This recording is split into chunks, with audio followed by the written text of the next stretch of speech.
Greetings and salutations, and welcome to This is Revolution. My name is Jean Badgelan, in for Jason Miles, who is taking a well-earned rest. And as usual, I am joined by super producer M. Tucson. M. Tucson, how are you doing? I'm doing all right. How are you doing, Ponytail of Reason? I am doing very well. Very glad that Jason is getting well-earned rest after his exciting appearance on the Young Turks News Network. We've had a lot of fun talking about his appearance, talking about homeless people with Armenia Azerbaijan, and also discussing the absolutely insane nature of some of the comments on the Young Turks channel that people make. It's crazy, right? It is crazy. Well, it's Thursday night, so we are here for our weekly news roundup show. But before we begin, I would like to remind people to like and subscribe. That really helps us in the algorithm. It helps us build the channel, helps us keep bringing the exciting content that we bring to all you This is Revolution fans out there. And of course, if you have the means, please consider becoming a patron, where you get exclusive access to our members only champagne room, where we get fast and loose. We had a pretty good champagne room with Stefan Hamill the other day. I was pretty good. That was lit. It was lit. It was crazy. Mm-hmm. I would also like to let people know that we are running a fundraiser for Jason to get him a new computer. You know, we do a lot of work on the show, but Jason is working with Obama-era technology, and not second-term Obama-era technology, first-term Obama-era technology. So we're working at GoFund to get him a new computer so he can upload things a lot faster to you. So there's going to be links to that in the chat. So instead of doing a super chat, if you were thinking about doing a super chat, do consider supporting our fundraiser for Jason's new computer. And of course, how could I forget?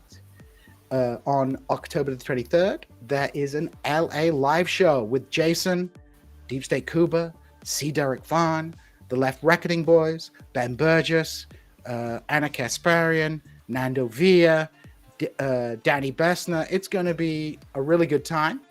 And if you're interested, if you're in the LA area, if you can get down to the LA area in late October, consider coming along. And you can find a link to get tickets for that in the description. So we have tons and tons of important things to talk about tonight. But before we do, let me bring on the most important person of the night, the one, the only, Mr. Pascal Robert. How are you doing this evening, Pascal? Peace and greetings to the chat. Peace and greetings to the audience. Peace and greetings, Jean Badgelan. How are you doing? Are you ready for a new show tonight? Ready for the news show, ready for the news roundup. It's always good to do the news roundup with the crew. Yeah, well, we have a full house tonight, and of course, it wouldn't be a news roundup if we did not have our very own member, disgraced member of the deep state, the middle manager of the Death Star, the bane of Ewoks, and again, Ewoks is code for something that we don't talk about on air.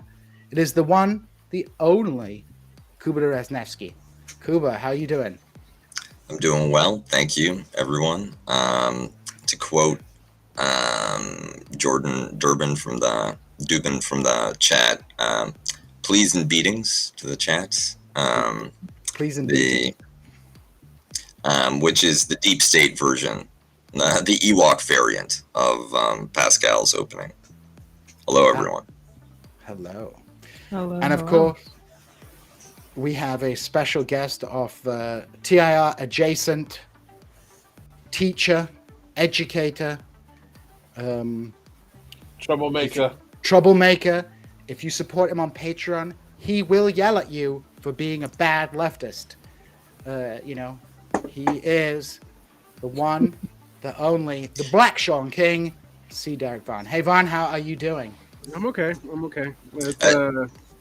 Truth in advertising, you have to actually go for a premium tier for him to yell at you personally. Yeah. Premium I tier. no longer do that for free. Like I learned from some female friends of mine that you charge for that. Yeah, you charge for the struggle session. Would you pay? So sorry. What's that shirt you're wearing? Look at that. Oh, Vaughn's got the Anglo pessimism merch. Look at that. Trying to pass. TIR Trying to pass. Anglo-pessimism merch. He's wearing his Anglo pessimism merch.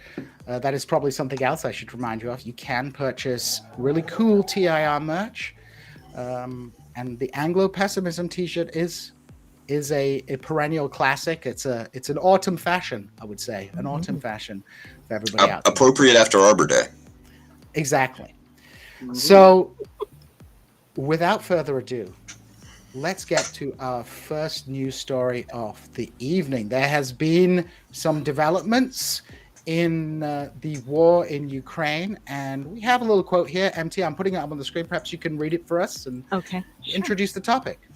All right. Ukrainian troops piled pressure on retreating Russian forces Tuesday, pressing deeper into occupied territory and sending more Kremlin troops fleeing ahead of their counteroffensive that has inflicted a stunning blow on Moscow's military prestige.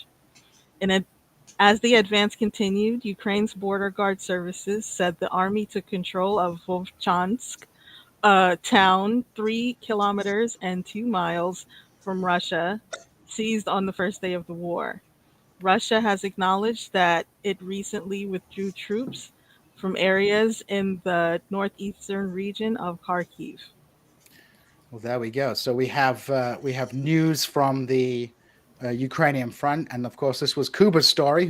Kuba's been following this quite closely. He's a resident Slav expert. So, Kuba, perhaps you can fill us in on what's going on. How has this reversal of fortune taken place? What does it bode for the future? What does it mean for Russia?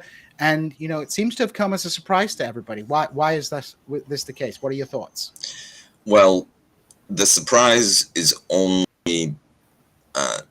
is narrative driven. You only really see it in the press. The Ukrainians have been telegraphing their intention to launch a counteroffensive for months now, and we had seen moves in the southern theater with Ukrainian forces pushing in towards Kherson from Mykolaiv Oblast, and that initial foray was relatively unsuccessful. They didn't get very far. They took significant losses. Before launching a second assault on east of Kharkiv, which has been a real darling in the Western press, and they have regained significant territory in that area, pushing Russian forces back towards and not completely their starting positions, but taking back a significant portion of the gains that Russia made initially. And that counteroffensive has been trumpeted and foregrounded in Western media as, depending on the particular commentator, either as a breaking the conflict wide open, or as in the quote, blow to Russian military prestige, a humiliation, a lot of end zone dancing.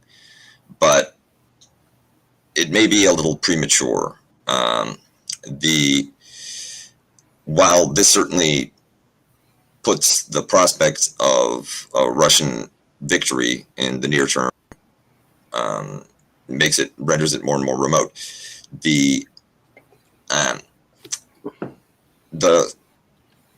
counteroffensive, there was an excellent blog post by an anonymous U.S.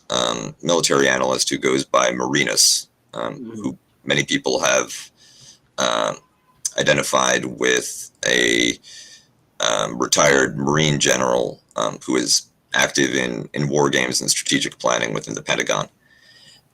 And in his post, he points out that type of offensive that the Ukrainians have launched, involving heavy weapons across a very broad front, involving tens of thousands of troops, is something which is impossible to conceal, even under the conditions of World War II, where there's significantly less aerial reconnaissance available, significantly less electronic intelligence, signals intelligence. The United States and the Western Allies were well aware of the Battle of the Bulge before it happened, precisely because panzer divisions needed to be moved around. You cannot conceal that type of redeployment.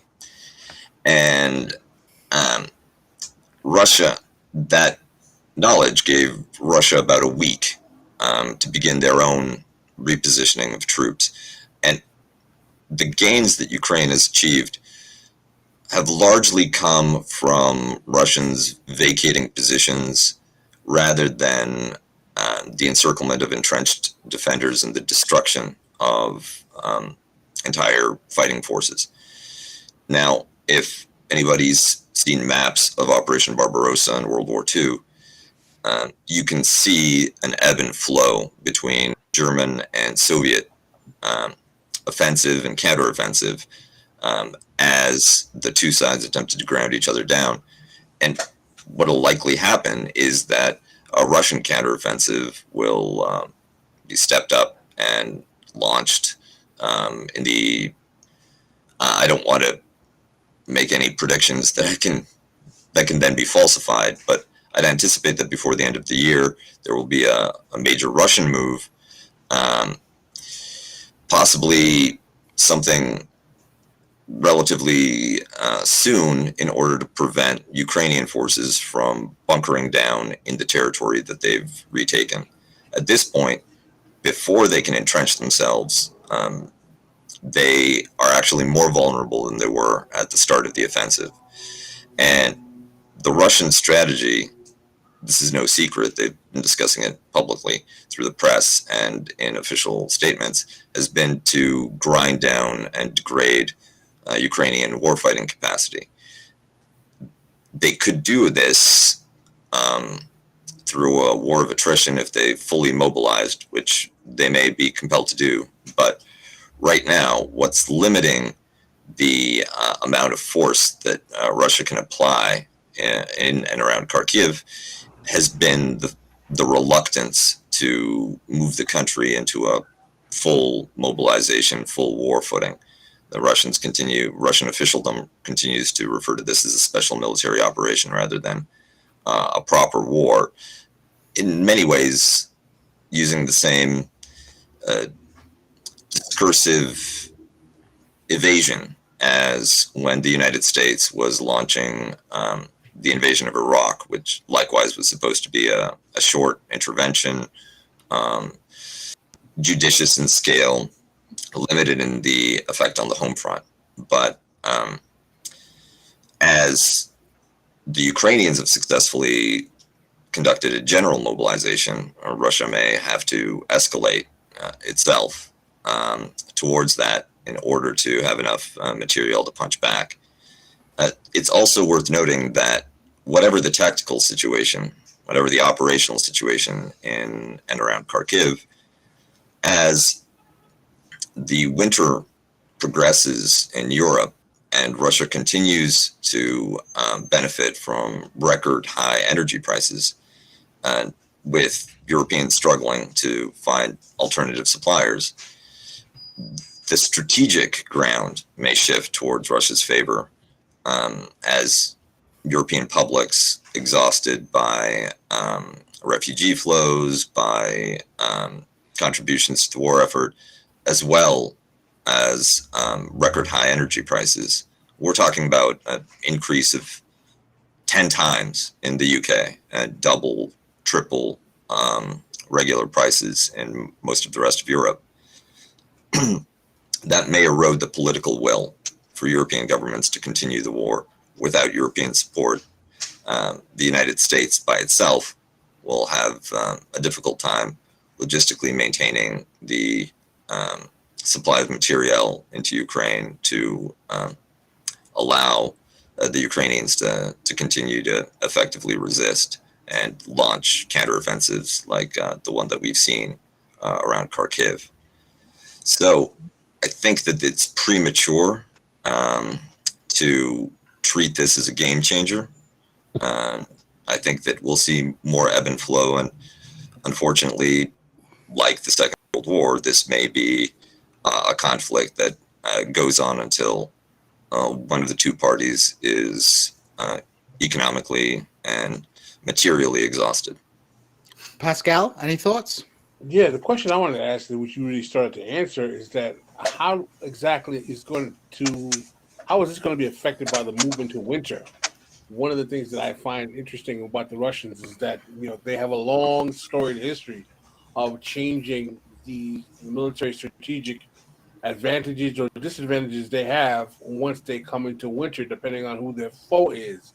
And you started to talk about how, particularly with the fuel trade necessities of the surrounding nations, the capacity of the Europeans to adhere to the strategy of choking Russia out might be diminished. What about the actual strategic capacity of them to kind of rebound against this current slight victory by the Ukrainians as well? How does the impending winter affect that also? Well, the offensive was launched into Ukraine by Russia when winter conditions still were still very much in place. The ground was frozen, snow and ice, and during Operation Barbarossa, the Third Reich would use the spring and the summer to launch its offensives, and in 1940, 1941, winter was the season for Soviet counteroffensives. Ukrainians are familiar with harsh winter conditions. It's not quite the same as World War II in that respect, but the Russians are very well winterized. Their equipment operates in those conditions very effectively. So they may wait until the ground is frozen before moving before making their counter move. And that'll coincide, like you pointed out, with with maximum pressure on EU populations because of the high energy prices and Russian control of European gas. Now, I just wanted to pick up a couple of comments from the chat. There's an excellent observation by Mr. Slaw that Russia would need to change its designation from a special military operation to an out-and-out war in order to conduct a full national mobilization. And that's correct. But there's Russian policymakers and Russian legislators that have advocated making that claim, acknowledging that this is a national war and not an operation that can be easily boxed and isolated. So that'll be one of the signs that this conflict is escalating, and that also increases the possibility of direct contact between Russian forces and NATO, actual NATO troops rather than Ukrainian forces. NATO has lost some trainers and some personnel already, doesn't publicize those losses, and they're not overwhelming, right? We're talking about onesies and twosies, but with a general mobilization, that increases the risk as more inexperienced troops come in, and the population of Russia, which is already quite pro-war, not the least because the government is, the Putin government is applying pressure on any critics of the war, on any voices promoting peace, but a general mobilization will increase that war sentiment, especially in the short run. In the longer run, when conscripts and people who never imagined that they'd be involved in the fighting begin to suffer losses, that could erode Russian willingness to fight, as it did in Afghanistan. But we're years away from there. Vaughn, any comments on this? Any questions for Kuba? I don't really have questions. I do have some comments, and maybe they will pivot into a question. One thing I've been thinking a lot about is studying John Boyd and then William Lind. For those who don't know who those people are, those are major theorists of modern warfare on our side being NATO. And the OODA loop. The OODA loop, etc. One of the things I think that interests me about this war is I'm increasingly convinced that NATO generals' goals are to actually have Ukraine exhaust itself and turn itself into a fourth generation warfare scenario, which would just be a constant thorn in the Russian side if they tried to install some kind of government or even tried to pacify the situation in the contested regions. And I've been thinking about that as a strategy because in Clausewitzian terms, Ukraine really can't win this. I mean, but they could draw it out for years and years and years and years. And then the morale difference between the two sides and the incentives for fighting, the occupied always has a stronger incentive to fight than an occupier. And I'm wondering, Kuba, if you think that is actually the goal, is to turn this into that situation, which is a horrible thing to think about because it is literally sacrificing Ukraine on an altar of NATO unification. I think that the strategic aims of NATO and the West in this conflict have been inconsistent and now are trending in that direction. The transatlantic military, industrial, diplomatic complex is heterogeneous, and there are different priorities being pushed by different elites. There's certainly a entrenched Russophobic Ukrainian nationalist set with a great deal of influence that has supported and really pioneered the brinksmanship, encouraging Ukraine to, for instance, to develop plans to take back Crimea, to refuse to negotiate any territorial concessions. There's been some significant reporting about Boris Johnson's role in scuppering peace talks between Russia and Ukraine with these kinds of NATO promises of open-ended, game-changing support. And I think that at this point, there are enough people within the apparatus who look at the situation and perhaps at the outset did not want a meat grinder for not necessarily for humanitarian reasons, but because they saw a bigger priority in containing China, or they recognized the risk to energy supplies that a protracted conflict would involve. And but at this point are like, okay, if this is the situation, then I guess the best we can do is, Afghanistan to Ukrainian Boogaloo, where you have kind of mutual destruction of military capability and thousands of human lives in order to reduce Russia's threat potential over time and potentially destabilize the regime. The open question is, I don't know how long Ukraine can actually sustain a general mobilization that can challenge a significant conventional campaign by Russia. Like, you can do this kind of counteroffensive once or twice with the existing resources that Ukraine has available, but at this point they're conscripting old men. There's been a general mobilization. The number of units that are effective is finite. So when Russia returns to the slow grind, the destruction of those forces with massive artillery bombardments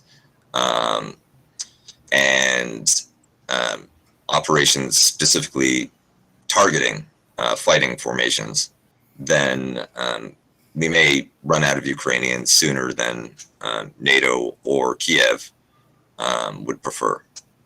I also can't see the Kievan government standing for as long as a lot of people in the West seem to think it will be able to stand. And I don't say that with any judgment whatsoever. It's not something I'm happy about. But one thing, though, that strikes me about this when we think about fourth generation warfare, if you were trying to develop an unstable Afghanistan situation, having Kiev fall is actually the perfect terms for it. Having Zelensky dead would be great for that. But the other question I think comes to me is very similar to Pascal's, and then we can move on. Mine is a little bit more specific. I am the other.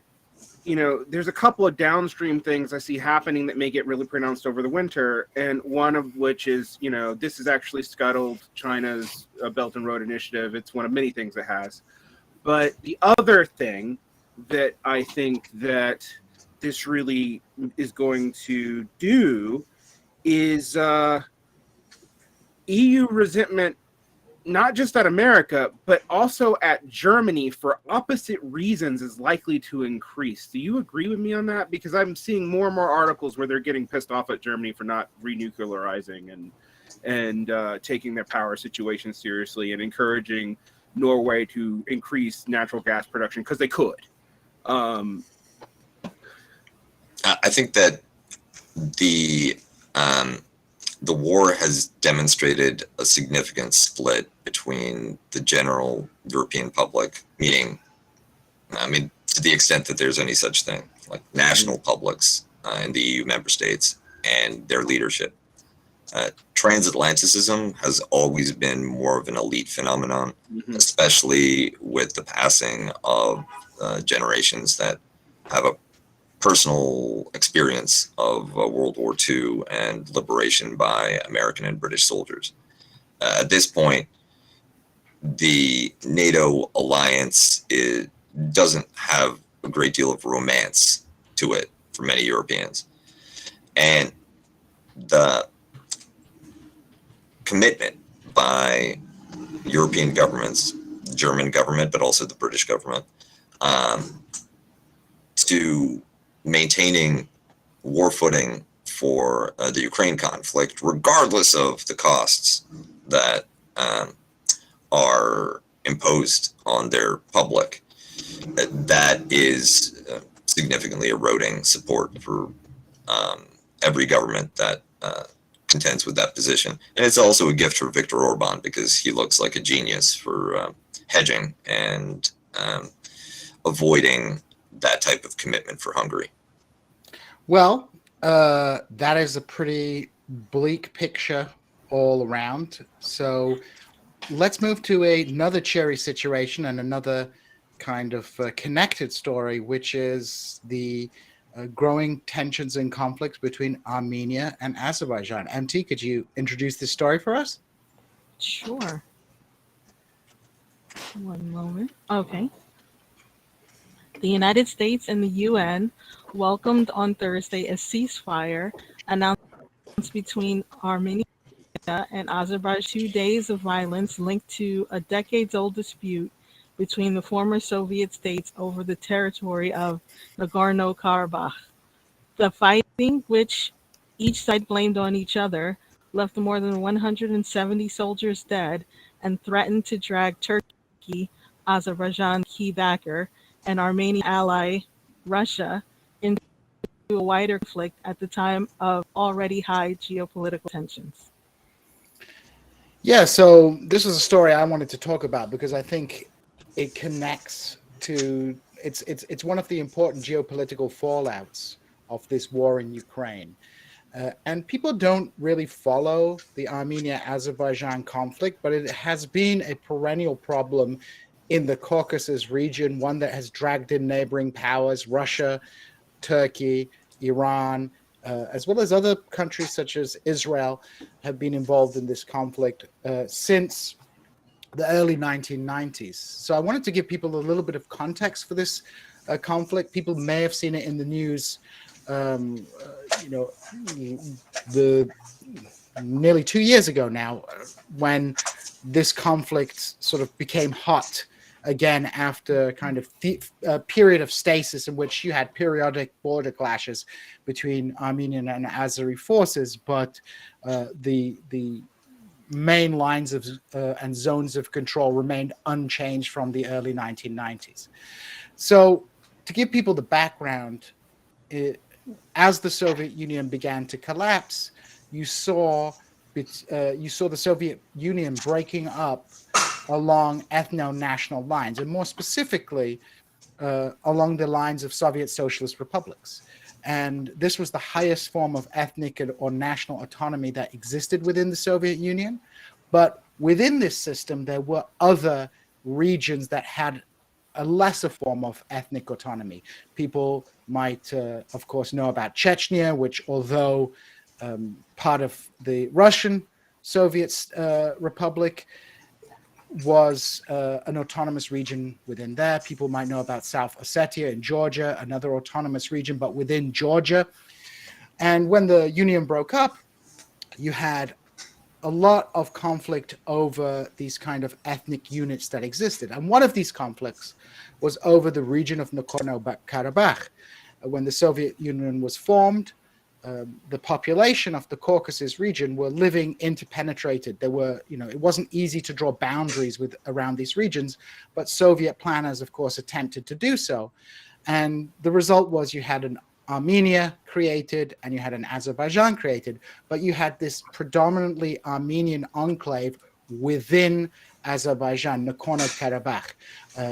The lowlands of Karabakh were predominantly Azeri and Muslim, but the highlands, which were economically connected to Azerbaijan, were predominantly Armenian, and they were given a kind of special status within the Republic of Azerbaijan. So when the Soviet Union collapsed, there was a fight over possession of this region, and the Nagorno-Karabakh Armenian population basically declared themselves an independent state. There was a war between Armenia and Azerbaijan, and basically the Armenians were victorious.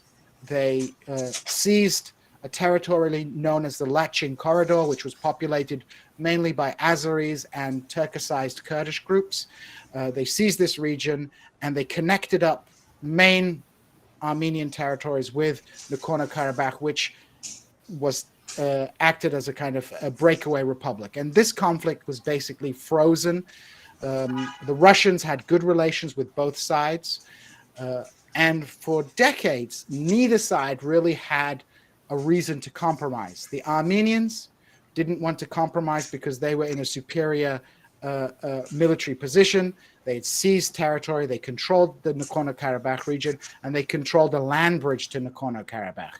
Meanwhile, the Azeris, they had time on their side in the sense, A, they had a much larger population. I think Azerbaijan is about 11 million, Armenia is about 3 million. And also, Azerbaijan was becoming increasingly wealthy because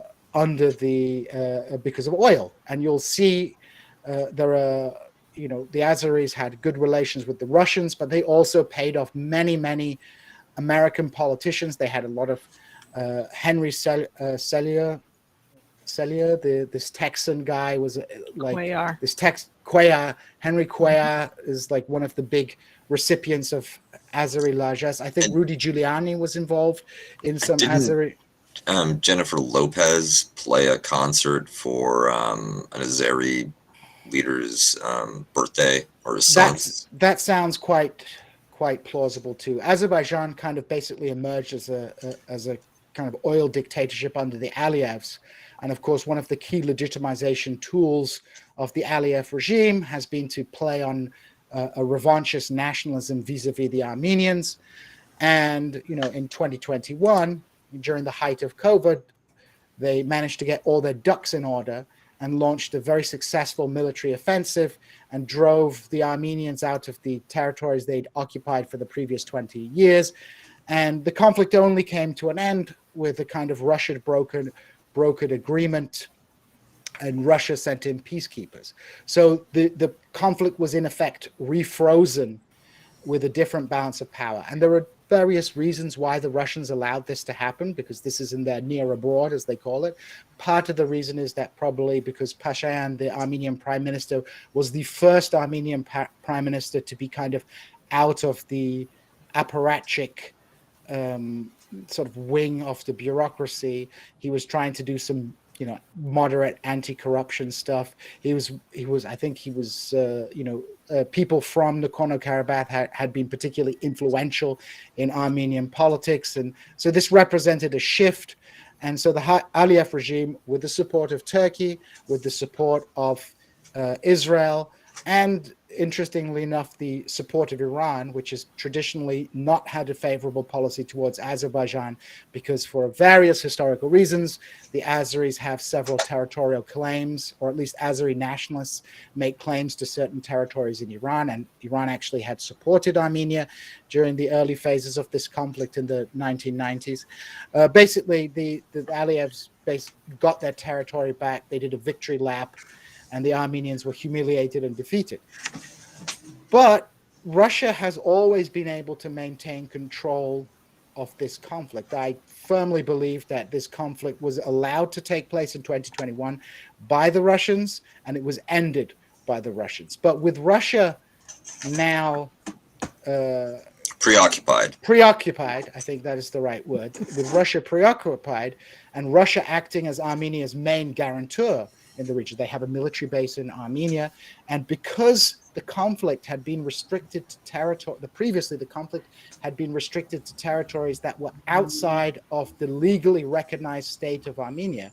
The Russians, basically said, well, as long as the Azeris don't attack you on Armenian territory, official Armenian territory, we don't need to activate our alliance. But now Russia is preoccupied, and we've seen a round of very bloody clashes, not in disputed territories, although there have been clashes in disputed territories, but on Armenia proper. And it looks like the Azeris have taken advantage of this situation to exert further pressure on the Armenians to basically increase the extent of their victory. Armenia is extremely militarily weak now, and its main supporter is gone. And this heating up of the conflict in the Caucasus really has to be looked at within the context of Russia being preoccupied, and also other Azerbaijan being able to get very powerful patrons. The Turkish military-industrial complex has made an enormous amount of money selling weapons to Azerbaijan, and also Most famously, the drones. The drones, yep, the Bayraktar drones, which are not as effective as people think, but but also the Israelis have been supplying the Azeris with weapons as well. So the Armenians, and both Armenia and Azerbaijan have a kind of relationship with Russia, but Azerbaijan has thrown a lot of money around in the West. So the Americans really don't have this kind of influence that they have in other parts of the world in Azerbaijan. And this is really, I would say, a concerning development, because the breakdown of Russian authority is having destabilizing effects across the former Soviet bloc, because Russia often acted as a kind of both sides guarantor in former Soviet republics that had conflicts with one another. So, Gene, let me ask you a question. Sure. What's the extent that the United States would want to use this as a point of weakness to create a flank of contention within the Russian sphere to further exacerbate a kind of geopolitical downward spiraling for the Putin administration? I think I think we might see the Americans try to play I think that the smartest move by the United States might actually be to try to step in as Armenia's guarantor. Right. But that will put them at odds with Turkey. It will, unless my biggest concern about Armenia Azeri conflict is that you don't achieve Azeri war aims, namely the return, the incorporation of Nagorno-Karabakh, without ethnic cleansing on a vast scale. And the Azeris, in their official narratives of the conflict with Armenia, have taken every step, every measure to prepare their people for an annihilationist campaign. An actual genocidal campaign, not the way it's normally thrown around these days in news circles. Sorry about crashing out there. My Springfield internet failed me. But, to follow up on what Kuba says, we've seen what's happened. The Aliyevs come out of the Soviet era apparatchiks. And even during Soviet times, although Sovietism offered a counterbalance to ethnic nationalism and sort of kept these tensions under threat, not just through police state violence, but actually through attempts at getting people to cooperate together, a kind of broad Soviet project, the project of socialism. But even in these conditions, the Aliyevs were involved in demographic engineering. If you look at Nakhchivan, which was an Azeri enclave to the west of Armenia, separated by Armenia, they began, that at the time of the formation of the Soviet Union, that was perhaps 40% Armenian, 60% Azeri, maybe even 50-50, but the Armenian community was completely decimated there. And since independence, they've gone around destroying the Armenian cultural heritage of the region. So this is a kind of a genocidal campaign. Now, to Pascal's question before the deep state got me, but I think probably the Turkish deep state got me, the Americans may use Russia's distraction to try and act as an arbiter between Armenia and Azerbaijan. There are good reasons for why they might want to do this. Obviously, getting into the Russian sphere of influence and sort of trying to solve a problem in Russia's near abroad while Russia can't intervene could be one reason.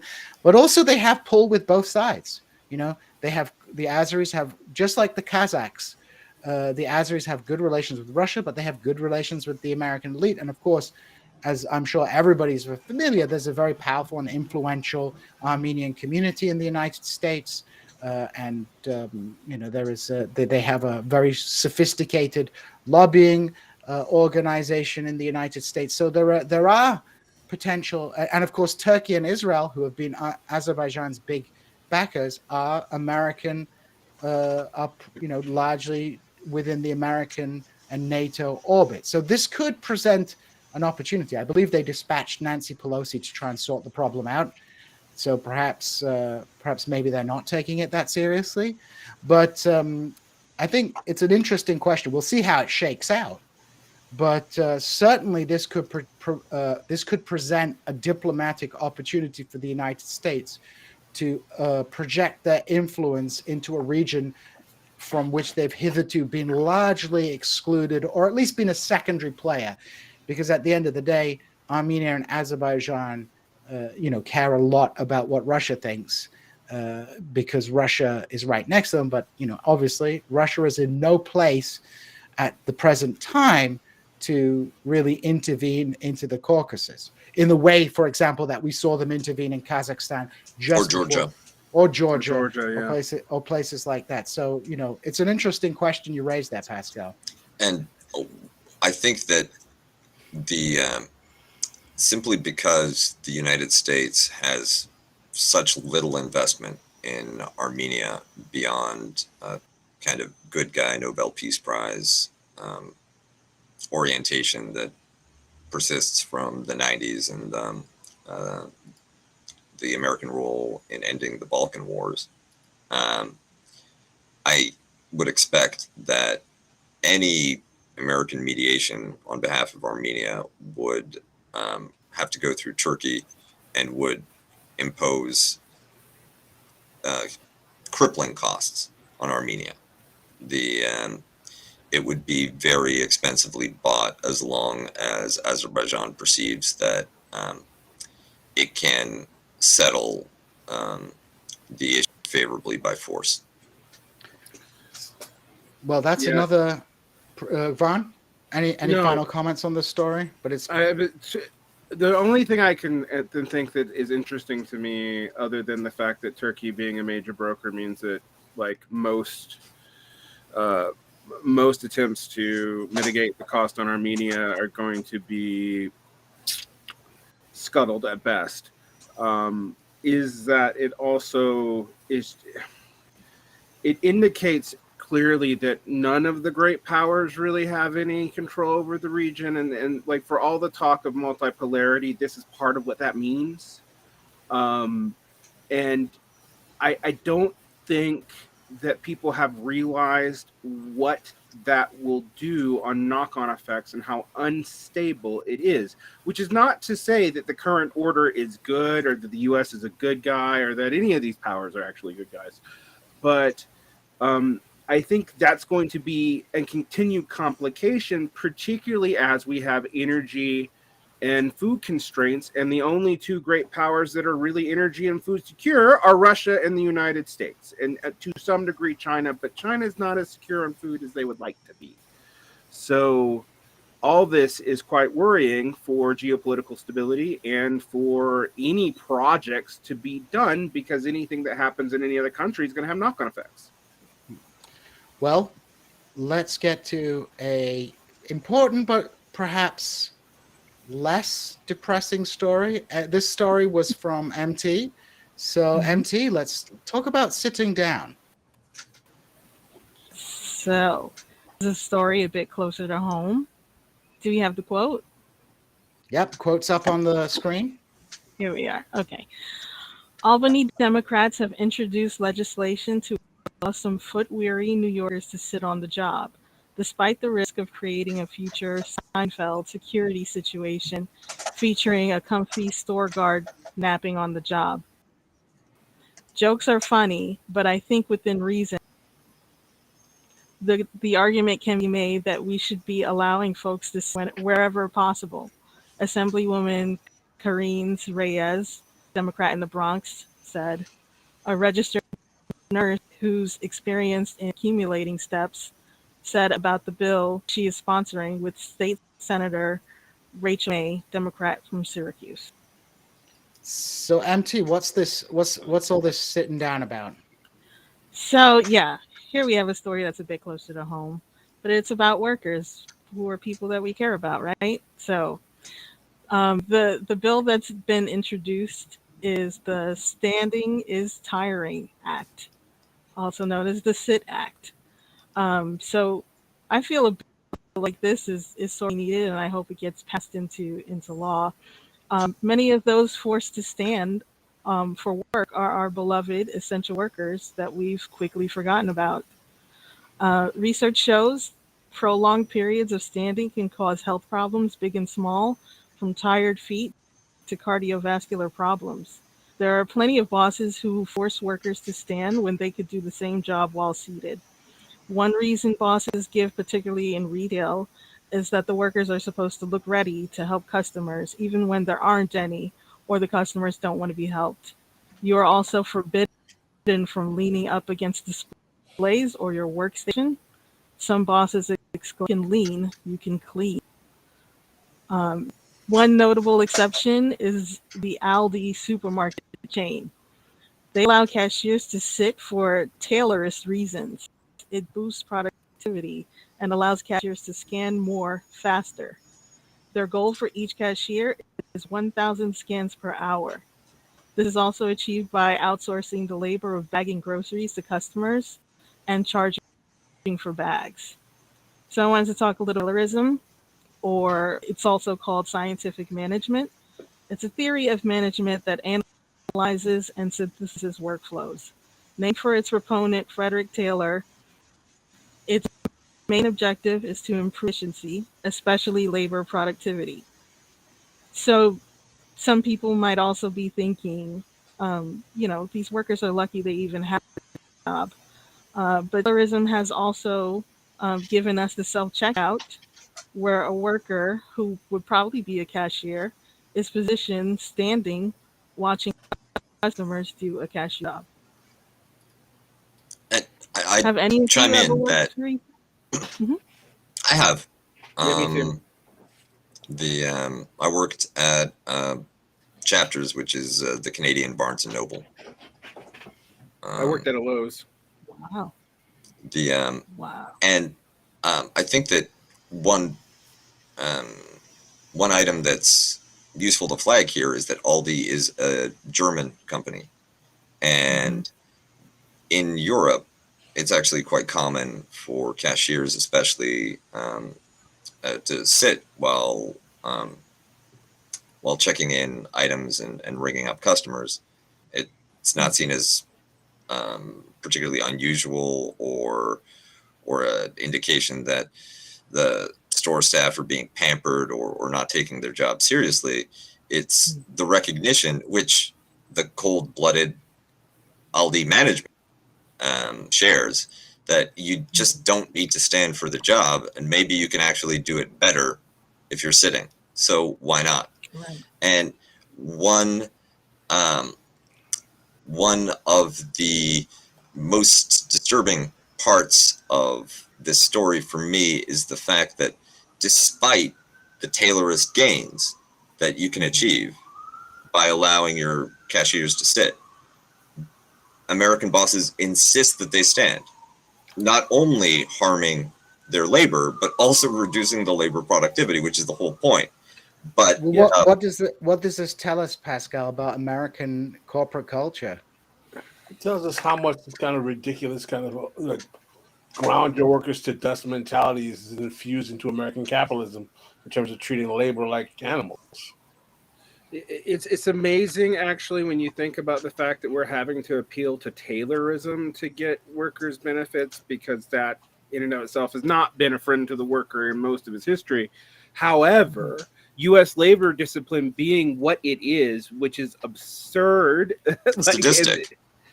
It's sadistic. I would go so far as to say labor conditions getting worse has correlated with the loss of productivity gains that were gained in the United States over the past 20 years. We've seen them fall apart in the past 6. It is a pre-COVID trend. It was just accelerated during COVID, like many other things. And I want to tie this into like a larger labor struggle issue, because we're about to be on the verge of what the Democrats may have put off as a general strike of railroad workers over paid sick leave. That's what this is all about. And the deal that the Democrats have negotiated with the railroad companies still does not include said paid sick leave. So that should be understood. What is increasingly interesting to me about this is labor productivity is now becoming a red state, blue state issue, which is kind of insane. And priorly, it was true that red state labor productivity was actually somewhat higher than blue state labor productivity. But since the unions have largely been kind of weakened even under Democratic Provence, what you see increasingly is just labor law being expanded, which in one hand is good, but in another hand, it actually tells you how bad the union situation is in the United States. These kinds of laws aren't needed in Northern and Central Europe because the labor unions would have just seen to it anyway. They have the power to do it. So, yeah. And that's the thing. From the perspective of major capitalist enterprises and shareholders, you can have a perfectly decent coexistence with a relatively strong labor movement. You have some of the most phenomenal productive economies in terms of labor productivity are in highly unionized European countries. Also, Japan, it's company union, so it's a little different, but even that watered down version would be an improvement around what we see in the United States. And it goes along with high corporate profits, high returns on investment, innovation, increased efficiency. But there is in American or Anglo-American capitalism a drive to dominate and control workers, which supersedes even the profit principle. Yeah, it reminds me, if you ever do a cultural comparison of productivity between Korea and Japan, who have very similar corporate structures, the family conglomerate system. In Korea, they call chaebols. I forget what they're called in Japanese. Zaibatsus. Yeah. Zaibatsus. The Zaibatsu is pre-World War, World War II era. Keiretsu Right. is the cleaned up euphemism. Yeah. So what you will Historian. notice is even though there's been a dip in productivity in both places, productivity in Japan has always been better than productivity in Korea because Korea actually does assert a lot more direct dominance.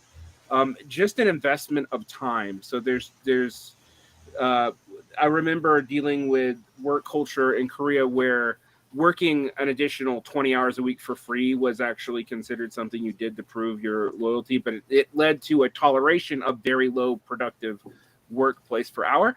The United States used to be more productive than South Korea in the per hour comparisons. No, that is no longer true.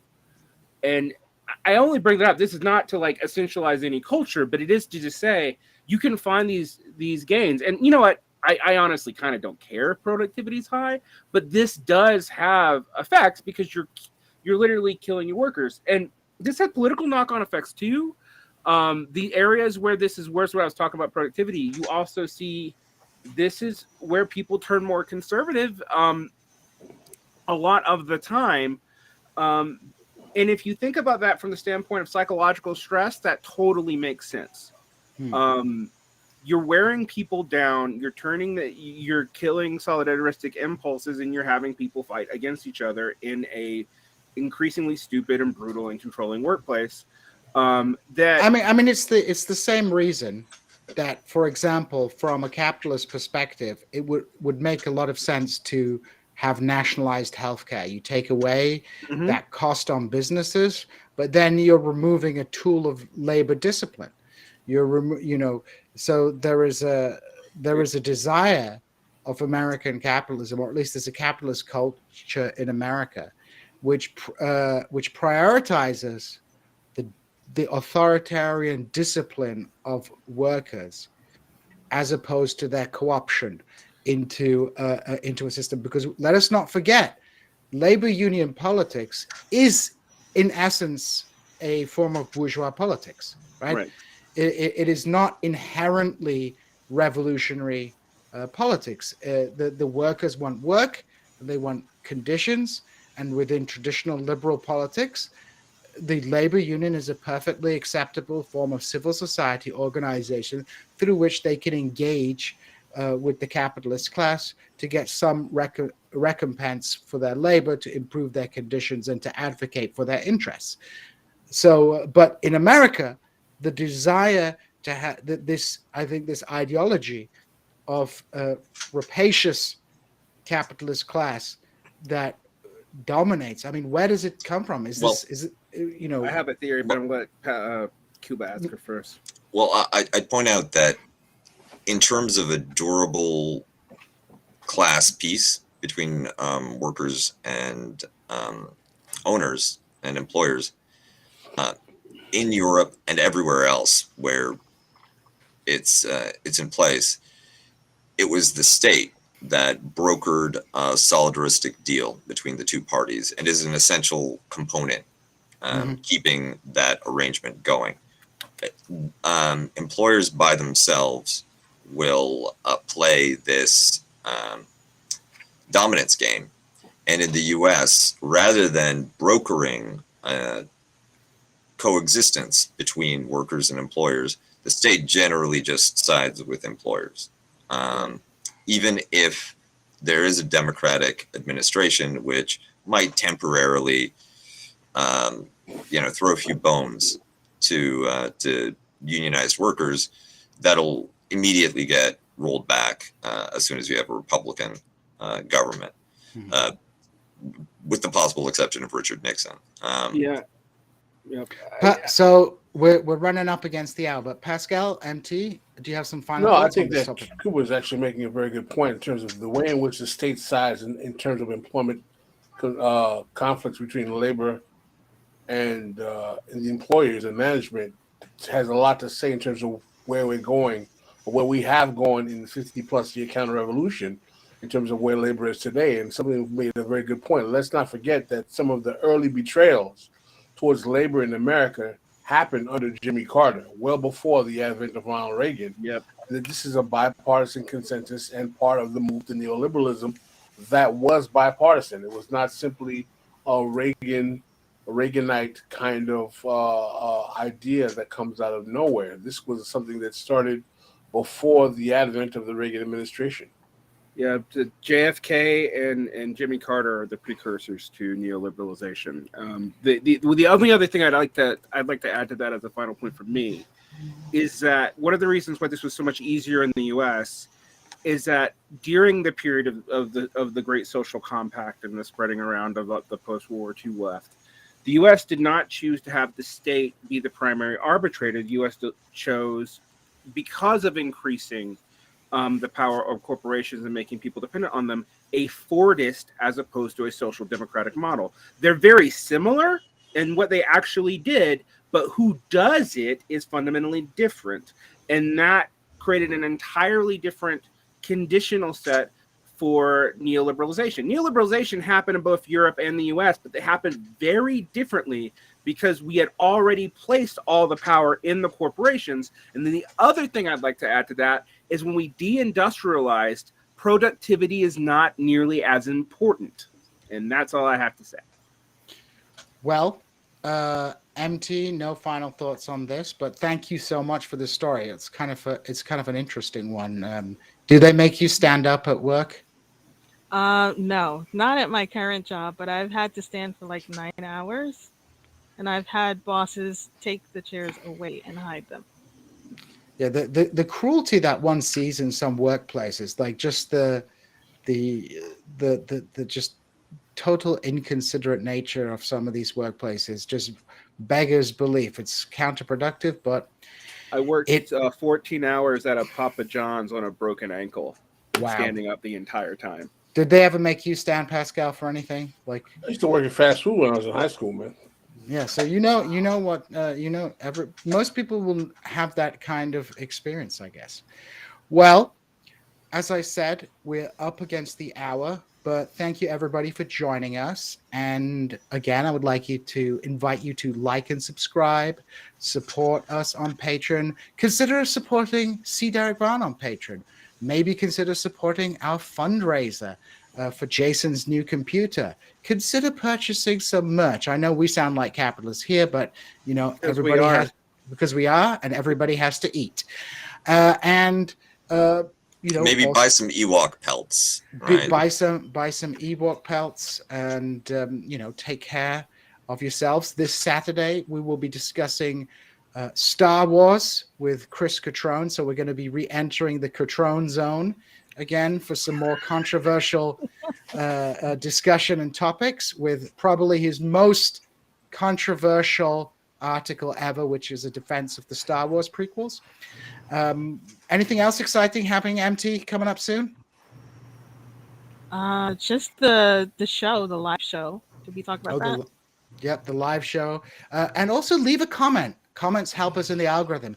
Tell us that we are wrong, and so that Jason can read the comments in the morning and then text me or message me on Facebook and say, can you believe that these people wrote these kind of things? And of course, if you are a patron, get ready for the champagne room where Pascal will be telling us about another exciting development in Florida, where they, with Ron DeSantis and his endless quest to trigger the libs. And with that, we are out.